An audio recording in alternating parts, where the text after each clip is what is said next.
And warmer from the low, welcome to lovely Las Vegas for Coast to Coast Hoops with myself, Greg Hoops Peterson, now part of the VSiN family of podcasts. We have an excellent podcast for you as we're going to be joined in segment number 2 by one of our good friends in Rob Donaldson. He does great work with the show/podcast Rob's Best Bets. We're going to be chatting with him about what he's expecting in conference play, what he's made out of the first part of the season, the divide that we're seeing between the haves and the have-nots in college basketball, the sorts of teams that he's going to be looking to bank on in terms of progression/regression here in the next few weeks. We're only going to be having 2 segments today because we have no college basketball games on Christmas Eve, and typically, we have like the Diamond Head Classic this time of year. Unfortunately, we just do not have that, so it's rough to say the least. But you know what? I'm going to be keeping this podcast going these next few days, even though we don't have games, because I do want you guys to have a little bit of entertainment as you're celebrating with family and friends this holiday season, and I do want to do my best to get you guys prepared for what is going to be a tremendous 2026 and back half of 2025. If you do have a question, comment, segment idea, what have you for this podcast, you have one of 2 ways I'll fire those in. First one is my Twitter/X timeline at gunit_81. Keep in mind, large CM, name does not matter, so as per usual, please do send these into the timeline. Other ways, find an Apple Podcast review. If you rate this podcast 5 stars, it is very much appreciated. From there, you're able to fire in whatever you'd like to hear on this podcast via that 5-star review. While I did not get in any Twitter/X questions today, everything is powered by Better. That is BETR on Better. Better is making it all the better to be able to dive in on daily fantasy by making it easier than ever before, because by being a listener to this fine podcast, you get $10 free. Just go to BETR.app. You type in the promo code of VSINPOD, VSINPOD. That gets you all set to go. All you need to do is take a look at a player's stat line, determine whether or not they're going to go over or under it. Where jurisdictions allow, you're able to get on some money line and some spread action as well. So they do a great job there. We're going to try to do a great job of looking back at the last few games that we got before Christmas in college basketball. Try to find some trends and try to get to know these teams a little bit better. Games from yesterday is Greg buzzing about. Here is the rowdy recap. If you, like me at Binghamton, this was a lump of coal on Christmas Eve. Binghamton forces overtime against Army just to lose by kind of 95-85 as Binghamton wins 4 of 20 from 3. Army went 14 out of 28 from 3-point range, and Army wins the rebound battle 40-31. Binghamton actually wins the turnover battle 12-9, and for Army powering them to victory, Jackson Bell off the bench won 5 of 7 from 3, 24 points. For Binghamton, they pretty much had covered all but like 2 or 3 minutes in regulation. They get to overtime, and from there, things were not great to say the least. Things were very great for Central Florida, though. They find a way to persevere against Florida Atlantic, this by a count of 85-80, and for Central Florida, they only go 6 of 19 from 3-point range, but every one of their starters had double figures. He only got 3 total points off the bench, but JaMychal Stillwell continues to be rock solid with 15 points. Main guy was Seamus, folks. 12 assists of 3 turnovers, 24 big points, and for Florida Atlantic, they go 9 of 30 from 3-point range. They lose a battle on the glass, 42-37, so nice quality winner there from Central Florida. Doug Gottlieb now is all in on UW Green Bay, and first game since announcing that he's stepping away from the radio duties, not necessarily so great here. The Fighting Camels, well, they battle it out for a 102-79 win as Campbell 14 out of 24 from 3-point range. Meanwhile, for UW Green Bay, they go 4 of 11 from the outside, but for Green Bay, they lose the turnover battle 13-8, they lose the rebound battle 31-24, and they did not have on their side Jeremiah Johnson, who had 27 big points in this game for Campbell, and off the bench, DJ Turner-Upsmith,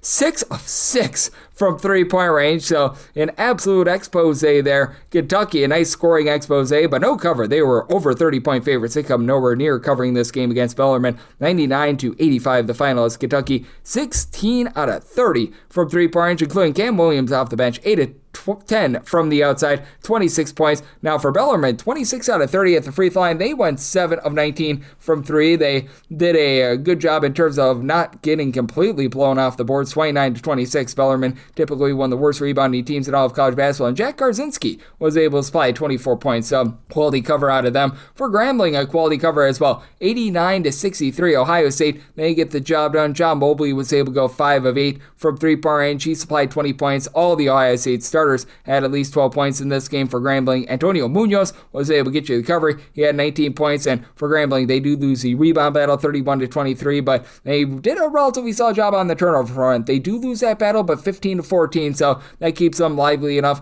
to be able to get the cover. For Missouri State, they get the win, and they do get the cover over Lindenwood 70-65. The final for Missouri State, they go just 6 of 27 from 3, and Lindenwood 3 of 22 from the outside of both of these teams. Ice cold at the free throw line. Missouri State 12 of 23, 18 out of 31 for Lindenwood, but Missouri State finds a way to persevere thanks to winning the rebound battle 44-41. They played even up on the turnover front end for Michael Osi-Banusu. 19 points, 6 rebounds for Missouri State, so they do find a way in the battle for the great state of Missouri to be able to persevere in that one. Also being able to persevere, you had Cal State Bakersfield meet for the Roadrunners, getting a 64-63 win over Idaho. For Idaho, they went 7 of 25 from 3, and for Cal State Bakersfield, only 3 of 8 at the free throw line, but Bakersfield, who's had turnover issues all season long, they didn't do too bad on that front. They lose that battle 13-11, but for Idaho, they shoot less than 50% on their 2-point shots. For Bakersfield, they go 7 of 21 from 3. CJ Hardy was very hardy in this game, 21 points, and they do find a way to get the job done there. For St. John's, on a lot of numbers, you were just barely able to get there if you got the 25.5. Some places close this at 26. That would be a push for you, but St. John's, they do find a way to be able to get a pretty convincing win, 85-59. And for Harvard, they were actually leading in this game, 29-24, with only about a few minutes remaining in the first half, and then from there, Zuby Ejiofor happened. For Zuby Ejiofor, a big performance for St. John's, 14 points, 9 boards, 4 assists, and he did a little bit of everything for St. John's team. That was 9 of 23 from 3 points. St. John's wins the rebound battle 39-22 and the turnover battle 15-12, as they also had 14 points out of Bryce Hopkins along with Ian Jackson as well. And then you had UC Riverside just get completely lambasted by UCLA. UCLA, a 97-65 winner. Markel Worthy, well, he was worthy of being out there for Riverside with his 11 points and 5 rebounds, but Riverside just 3 of 15 from 3-point range. UCLA cooled down a little bit as well, 7 of 21 from the outside, but UCLA wins the turnover battle 22-11. They were very efficient on their shots on the inside, and Tyler Bilodeau, 34 big points in this one. And for Seton Hall, it's been a nice start to the season, but not able to get a lot going against Villanova. 64-56, the final. For Seton Hall, just 3 of 13 from 3 points. They shoot 33% from the floor, and Villanova had 18 fewer field goal attempts in this game, as they do win the rebound battle 38-35, but they also lost the turnover battle 18-9, but they made the most of those shots. 10 of 23 from 3-point range for Villanova. Bryce Lindsey, Arcaden Lewis, they were able to combine for 31 points, so they do find a way to be able to get the job done there. And then you saw Loyola Marymount absolutely take it to Morgan State 83-56, as for Morgan State, they go 6 of 18 from 3-point range, but on their 2-point shots, they went 11 out of, we're going to try to get the math here correct, 47. That's not good, to say the least. And for Morgan State, they lose the turnover battle 17-13, and for Loyola Marymount, Rodney Brown, he stepped up in a big way, 23 big points, and now they've got Jan Vide back in the fold as well. If you're looking trend-wise at what we're getting in college basketball right now, overall for the season, it's been a relatively equal split in terms of overs and unders. 1,005 overs, 1,007 unders, with favorites on the spread hitting at about 50.5%. 1,010, 990, and 34 against the spread, so about a 50.5% hit rate. Meanwhile, if you're taking a look at the last 7 days in college basketball, has been a little bit more overwhelming, with the over hitting at about 52.6%, 138 overs to 125 unders, with, I believe, 3 pushes along the way, and favorites against the spread, they're hitting at just 47.5%, 124, 138, and 4. So that's what we're getting in college basketball right now, and that's where we're all getting trend-wise. Coming up next, let's chat with our good friend Rob Donaldson, who does amazing work with the show/podcast Rob's Best Bets right here on Coast to Coast Hoops, with myself, Greg Peterson, now a part of the VSiN Family Podcast. Side edge this college basketball season? Well, VSiN experts use CBB Analytics, the most comprehensive college basketball analytics platform in the world. See injury impact, on and off data, clutch time performance metrics, first versus second half splits, and so much more. Utilize the promo code of VSiN, that is VSIN, to get $30 off and find your betting edge over at CBBAnalytics.com. That is CBBAnalytics, all one word, .com. For anyone that is new new to VSiN? Well, I wish you a friendly hello. This is an attention to anyone that is new to VSiN because you're able to get some free stuff with our daily newsletter. It's a great way to catch up on everything that's happening in the sports betting world. It's delivered straight to your inbox every single morning. VSiN's newsletter offers picks, data, strategies for the day's betting menu, and so much more. Sign up for free today over at VSiN.com/newsletter. That's VSIN.com/newsletter and start receiving your free newsletter tomorrow morning. That is VSIN.com/newsletter. Stay ahead of the game and bet smarter with VSiN. We're back here, welcome to Las Vegas for Coast to Coast with myself, Greg Peterson, now part of the VSiN Family Podcast. It is always a pleasure to be joined by this man as we've got Rob Donaldson aboard. He does great work with the show/podcast, Rob's Best Bets. Take a look at all that we all know and love in college basketball. Additionally, I know that he is over there at Underdog Fantasy doing a great job on so many different fronts as well. You're able to follow him on Twitter/X at RobDFB altogether. And Mr. Rob, it's always great to get you aboard. Thank you. Yeah, thank you for having me on, Greg. And, kind of leading up to Christmas here over the next few days, we don't have a lot of game action. Actually, we have no game action. But at the same time, we have a lot to kind of build on in terms of our knowledge from what we've seen so far. And it's already been a pretty fun college basketball season, in my opinion. Hey, the good news is on Christmas, you don't have to break it to your wife, husband, what have you, that you lost any bets in college basketball. I can't say the same for football. You might have lost a few bets in football, and I can't help you out there, but there will be none in college basketball. But that said, over the first, we're going to call it like 7 or so weeks of the season, what have been some of your biggest takeaways from the season thus far? Because I feel like this has been one of the most unique ones where it feels like we sort of have a bigger divide between the have and the have-nots than we've seen in quite some time. It kind of feels a little bit devoid of some of those bigger upsets that we've normally seen in past years in terms of a 16.5 or a 22.5 or, a 15.5 point underdog winning almost every other night. We have had some unique circumstances with those kind of taking place, but very rarely is it a mid-major or low-major over kind of one of those high major kind of competition teams. And I do think it's an interesting thing to break down. Maybe the right mid-majors and low majors haven't gotten that crack at those kind of teams to pick off in that top 25 or in that high major category, but it does feel like the void is more prevalent this season than it has been in past years when we've kind of seen it a little bit be more on edge on any given night.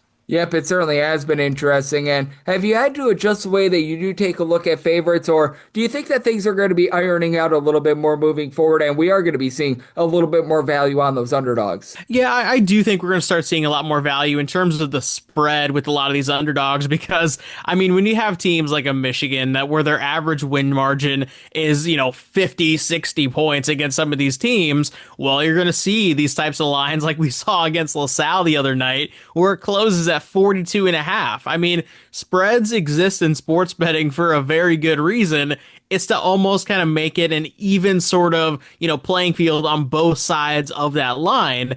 And eventually, if all of these high majors are feeding data into the sports book saying, hey, they're very, very talented, if they're going up against this subsection of the sport, well then, hey, maybe we should try to cook the books, if you will, a little bit more, make favorites less of a kind of a payout in terms of profitability long-term in college basketball. And then that's where the kind of lever is going to shake back down. And all of a sudden, a lot of these low majors and mid majors who were struggling against that kind of competition against the spread, all of a sudden, I think are going to be paying serious dividends once that correction is actually made in the market. Oh, I do agree with you, and we have been seeing about 50.5% of games going by way of the favorites against the spread as well. As Rob Donaldson, who does great work with the show/podcast, Rob's Best Bets, he's joining me right here on Coast to Coast Hoops, and some of those bigger favorites are teams that have sort of been coming out of nowhere. And the two that I've really been mentioning on this podcast a lot have been Nebraska and Seton Hall, because those have been two teams that I've been able to make quite a bit of coin on, and we saw the just absolute butt kicking that Vanderbilt gave out a few days ago against Wake Forest as well. What do you make out of some of these teams? Do you think that there might be a little bit of regression, or do you think that these are the sorts of teams that very much are for real? I think there's actually a lot of teams right now that and a lot of people's perspectives are probably quote unquote overperforming. You look at Georgia under Mike White. Last year it was a nice building block year, but are they a really 11-1 kind of good? I think if you look at the top of the ACC in terms of win-loss percentage and you're seeing Cal at 12-1, are you saying, man, is that one of those teams that's due for regression?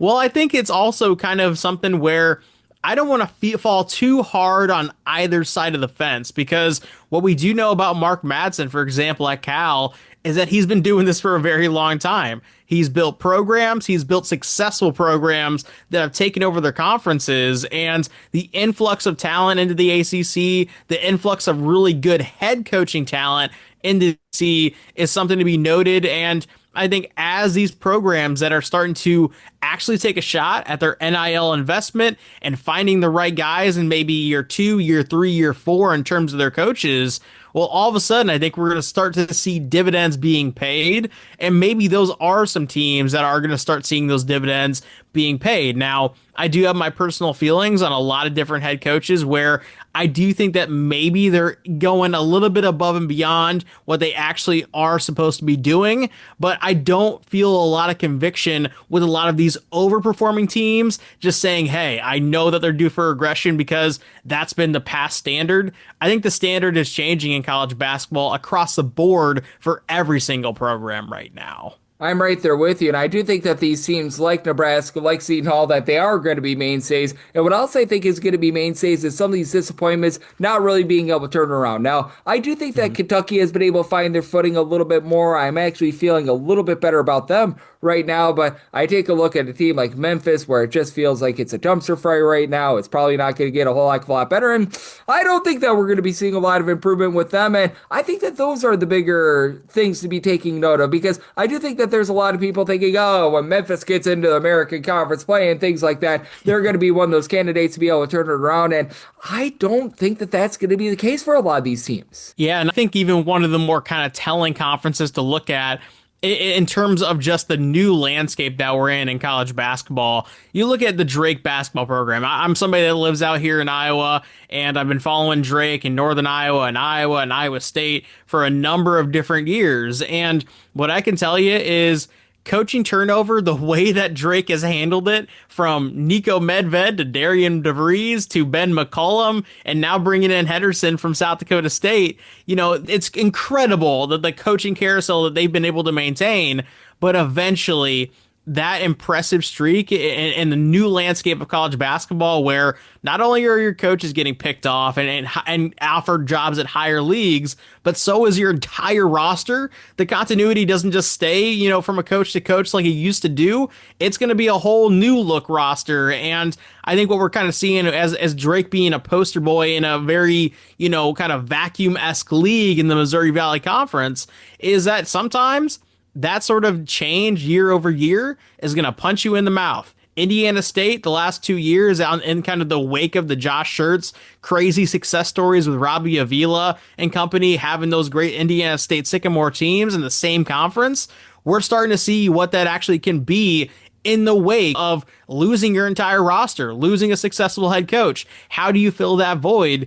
And so when you look conference by conference, I think there's a number of different teams right now that are seeing the bad side of the NIL era, the bad side of the transfer portal era. But I also look at a team, in the Mountain West Conference like Wyoming with Sundance Wicks, the teams that we highlighted in the offseason. And I say, hey, this is the positive side. You can bring your program out of the dumpster and all of a sudden be a real contender in your league. And I think there's kind of parallels for both some sorts of teams when you look at the landscape of college basketball right now. Yep, I think so as well, and I do think that it's going to be fascinating to be able to take a look at those sorts of teams, as well as Rob Donaldson, who does such great work over at the show/podcast Rob's Best Bets. He's joining me on Coast to Coast Hoops, and when it comes to conference play, how much do you take a look at things conference by conference in terms of whether or not you want to back the favorite or not? Because I do think that the SEC this year is going to be that conference of brutality. I obviously do think that firing up home teams in the Big Ten is going to prove to be very fruitful as well, but I think that in a conference like the Big 12, for example, we might see more of those bigger favorites be able to cover with the teams like Arizona, Iowa State, and what they're able to do. But I look at a conference like the SEC, and like let's go with like the middle of the Big 10, for example, excluding Purdue, Michigan, and Michigan State. And I think that that's where you could be finding a lot of value on these home teams and these underdogs. Yeah, not to mention when you're talking about a league that cannibalizes itself, what we've known from the committee the past couple of years is if you are one of those leagues and they respect you going into conference play, well, that all of a sudden just means that, hey, win-loss record is kind of out the window. You're collecting your wins in the early going. And then once you cannibalize yourself and end up, 18 and 14, 19 and 13, the committee's not going to dock you that much. In fact, they're going to respect that you're picking up wins against the middle of that cannibalizing league. And so that's where I think when you look at the Big East, for example, they've dug themselves a massive hole. Creighton is not relevant right now. Providence is not relevant right now. Marquette is the worst team in that league by, I think, a substantial margin. Xavier, we'll see. Butler, we'll see. There's a lot of teams that have been really mainstays at the top end of the Big East that have just really struggled in non-con play and haven't gotten that reputation up for the league, that it is going to open the door for Big Ten and SEC teams to really cannibalize themselves in the middle to actually build a resume that's going to be warranted enough to get them into the dance in March. And so, yeah, when you do look at the Big Ten and when you do look at the SEC, I think on a night-to-night basis, when we're seeing these kind of almost egregious 8.5 or 7.5 or 9.5 type lines for a road team coming into a hostile environment, I'm actually going to be prone to take the road team more often than not, with so much motivation to play for, with so much emphasis on the net and on all these advanced metrics. Picking up those road wins is where you really, really differentiate yourself. And I think we're going to start to see that more and more where, yeah, these are crazy home environments, but these are also rosters now where they're veteran heavy through the portal. And I think that it's not going to be a culture shock stepping into these crazy environments as we saw, pre-COVID and 2010s and all the time before then as well. Yep, and I do think that it's going to be a lot of fun to be seeing what we get out of these teams moving forward, as we do have Rob Donaldson. He does such great work with the show/podcast, Rob's Best Bets. He's joining me on Coast to Coast Hoops. And are there just a few certain types of teams that you're taking a look at and you think that you're going to be able to find a lot of value on them moving forward? Because we've talked about a few leagues, we've talked about a few circumstances, but are there just a few things that you're looking at here in the next few weeks that you think are really going to be paying those dividends, and a few examples of those teams? Yeah, I think right now what a lot of people get obsessed with this time of the year in particular is now that a lot of these teams have, 13, 14, 12, kind of a number of games that can actually build up a nice looking clean win-loss record. A lot of people are going to fall into two different categories of wanting to back the teams with the 12 and 0s, the 11 and 1s, the 12 and 1 type of records. They're also going to fall into the boat of wanting to back the teams with the numbers next to their name. Are you the second best team in the country? Are you the top 15 team, top 20? A lot of people are going to love those types of teams. The teams that I think you actually want to be backing are those teams that are almost on the fringe between 25 to 40, where maybe they had some early season struggle bust type of losses. I think of like an Indiana or a UCLA where they, were on a national stage. They didn't play their best ball. And all of a sudden people are wondering whether or not they're even going to be good. I think there's a lot of teams like that in every single conference. Heck, I just brought one up in terms of Creighton. That's a team that I could easily see getting better, and I think that they have gotten better ever since that Nebraska loss. All of a sudden, all these teams that are in that 25 to 40 category, pick 3 or 4 of your favorites in that category and just ride them against the spread over their next 3 or 4 conference games. I think those are the types of teams that if you can strike where the iron's hot on those best value teams, you are going to find yourself really liking the way that your bets turned out against the spread. I think that is such great advice right there. And I do think that it's going to be a lot of fun to be taking a look at there. And how much do you want to just take a look at teams that are sort of tried and true and have been able to do it before as well? Because I do think that this time of year is where you do want to be backing and fading good coaches, because I was talking about it with a team like Memphis. I don't think that they're going to turn around because let's call it what it is. I am not necessarily the biggest stan of Penny Hardaway, and I I don't think that there's going to be a lot of brightness for them moving forward, but I do think that there's going to be a few other teams. Like, maybe it's not going to be the world's greatest year for a team like a Drake, for example, but at the very least, Eric Henderson was able to do it at South Dakota State. I have a little bit more faith in a team like Drake than I do in a team like Memphis to be able to have good results moving forward. Yeah, and I think college basketball works in chapters where I think a program like a Drake, maybe in the early stages of conference play, don't, really show out and go out there and just go on a crazy win streak. But maybe around that kind of end of January, all of a sudden they're clicking, they're playing their best ball. Don't judge them for what they're looking like right now in that late January window, that early February window. A team that I really like out of the Missouri Valley Conference that almost picked up an awesome win against St. Mary's last night on Monday was Northern Iowa. Obviously, when you're talking about an established head coach at a university or a program for a long stretch, what is the context? Does he have those same types of players? Is he hemorrhaging through the portal?